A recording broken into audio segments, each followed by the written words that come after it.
What's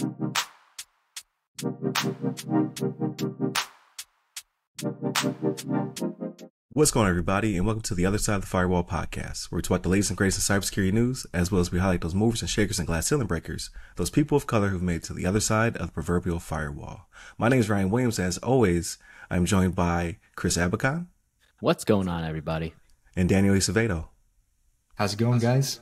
What is going on? So Shannon's taking a break this week, so you guys did outstanding in my absence, so I plan on taking more vacations. I greatly appreciate that.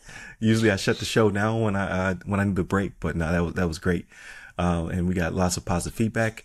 We are roughly, I want to say 9 people short of our 500 goal. I'm trying to look close right now while I talk. So let's see what it says. We are 10 people shy of 500 on YouTube. So the goal is 500 on YouTube. Soon, so I should probably see that within the next week. So let's shoot for 1,000. So I want 1,000 subs on YouTube by the end of the year.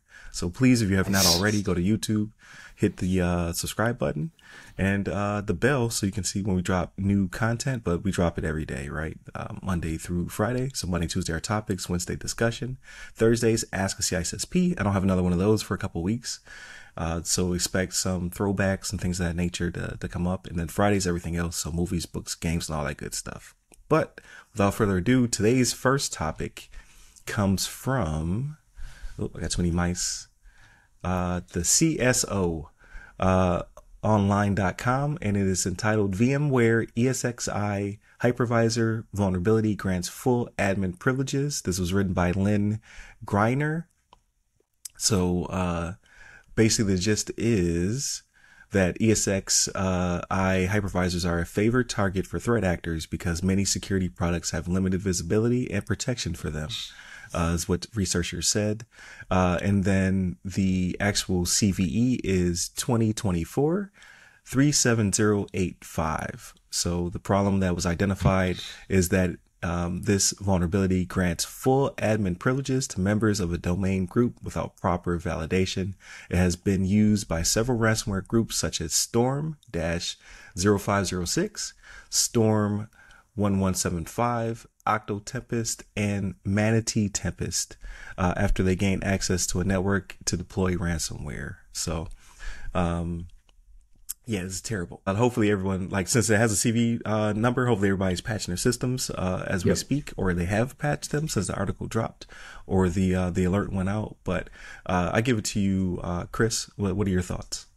Again, this is a big vulnerability within the article also mentions CrowdStrike, right? So with any vulnerabilities where you've got the opportunity for privilege escalation, any company, right, that's utilizing VMware ESXi in any capacity should be looking at, one, remediating the specific vulnerability, talking with your MSP, talking with your, if you are information security manager, make sure to talk to your system administrators to have them address this. Right. I'm looking at a technical details document from actually the University of Michigan right now. And they have 3 methods where threat actors can use 3 methods where they can gain access through administrative rights. Right. So, for example, and I quote here, if the ESX admins group doesn't exist, any user with the ability to create a group can escalate privileges to full administrative access to the domain joined ESXi hypervisors by creating a group and then adding themselves or other users to it. So that's extremely, extremely dangerous, right? From a ransomware perspective, and really just protecting your own. Once you have multiple people on your network, or at least on servers, really, right? You're talking.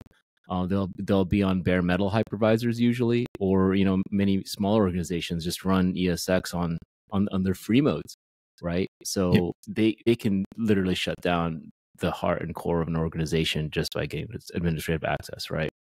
Another one they mentioned was renaming any group to the domain to ESX admins and then adding a user to the group, or adding or using an existing member of that group.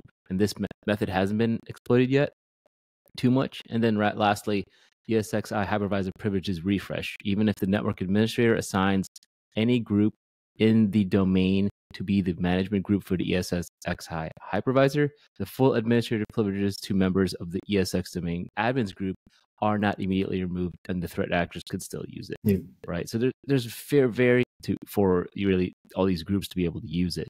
But again, circling back to kind of the massive ransomware attacks, the ESXi servers, according to the article, the original article stated, were a target of massive ransomware attack back in 2023. So with that as well, really what companies need to be doing is, hey, if you are utilizing this capability, do a security review, speak with your security team, or speak with somebody. If you don't have a security team, speak to your MSP or MSSP. Talk to them. Hey, what are you guys doing to ensure that we're safe? But with that, I'll hand it over to Daniel for his thoughts. Nice. Yeah, you make a lot of good points. I wrote down some notes for this article. The obvious always is, admin access to ESXi Hypervisor. Never a good thing, right? Having admin access at the kind of almost root level of where the VMs are created, and then having unfettered access to kind of change and manipulate how the VMs, utilities, resources are used, encryption, XYZ, routing, all that stuff. At a root level kind of is a nightmare. Security monitoring tools in general are more geared towards workstation endpoints and servers. But when you're talking about hypervisors on the bare metal or not, or VMware infrastructure per se, EDR or detection or response tools more likely aren't kind of as intuitive or well known, probably day in and day out for management of a VM infrastructure. More common alerts, things that tie into like a SIEM or those kind of things are done. But then it's, a manual process that falls either on administrators or cyber analysts to then know the environment, learn it, what's good alerts, what's bad alerts. And that's never like a perfect scenario or use case, right? Because things can be either faked or mimicked, and it might look like good traffic. And, these malicious actors are very crafty in what they do. I think the larger issue for me, though, is that these malicious actors are able to gain domain access and create a domain group and add themselves that then gives them the admin access to the ESXi. So something in their other detection tools on the server level or the domain controller level is probably missing there, rather than the outcome of them gaining ESXi access afterwards being kind of the focal point. How our audits being conducted, what solutions are being used within the enterprise of these organizations are probably need to be looked at. This is a really, really sophisticated attack.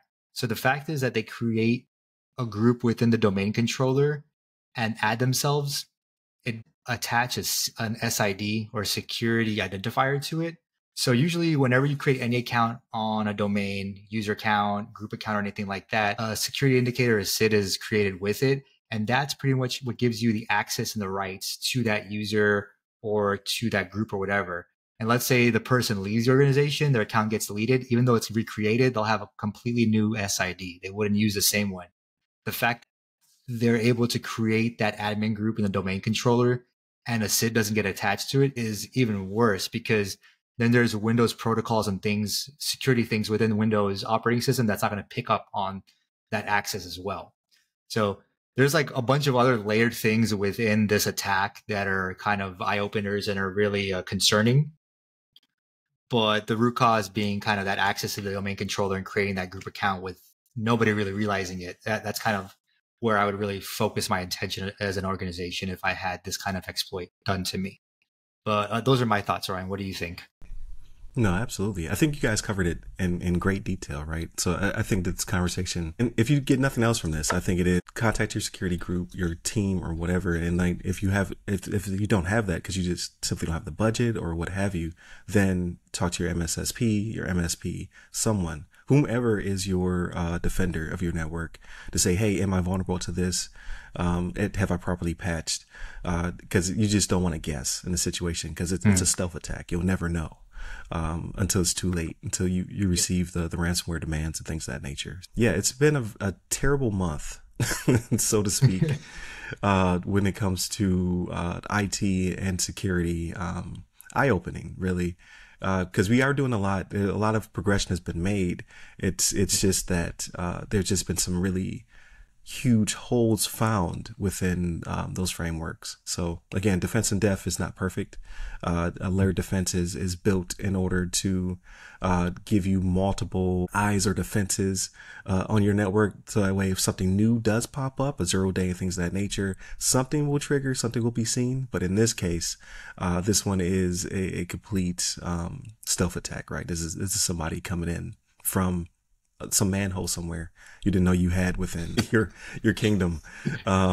So just be very careful with this, because ESXi is used by the majority of companies and corporations, things of that nature. Like, you don't necessarily have to be afraid moving forward. You just have to make sure that you patch it out, and hopefully the powers that be will have foreseen any other vulnerabilities that could be, I guess, leveraged against you in this regard, right?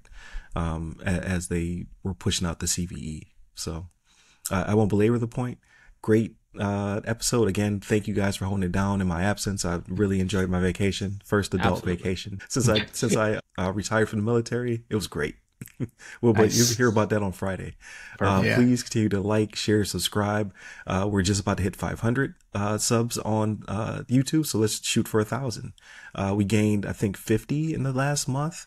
So at this rate, we're doing very well. But please continue to like, share, subscribe, leave comments. I'm terrible at responding. It is my goal this week. Don't hold me to it. But my goal this week is to respond back to everybody who left not just good comments, but just comments that I can reply back to. If you said something crazy, I'm just going to ignore you. Hit up all the websites. I'm just kidding. Hit up all the websites that go by our names, either the other side of the firewall, the other side of the FW, or ask a CISSP. And then you can hit me a person. I'm at RY Security Guy. That's RY Security Guy. You can find me on LinkedIn, Clubhouse, Twitter, Threads, a bunch of other places. And then where can they find you, Chris? You can find me on LinkedIn under Chris Abacon. Last name spelled A Bacon. There it is. And where can they find you, Daniel?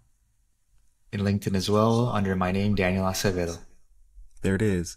I can never pronounce it that way, so that's why I always leave it to you. But definitely continue to tune in. Greatly appreciate it. Stay safe. Stay secure.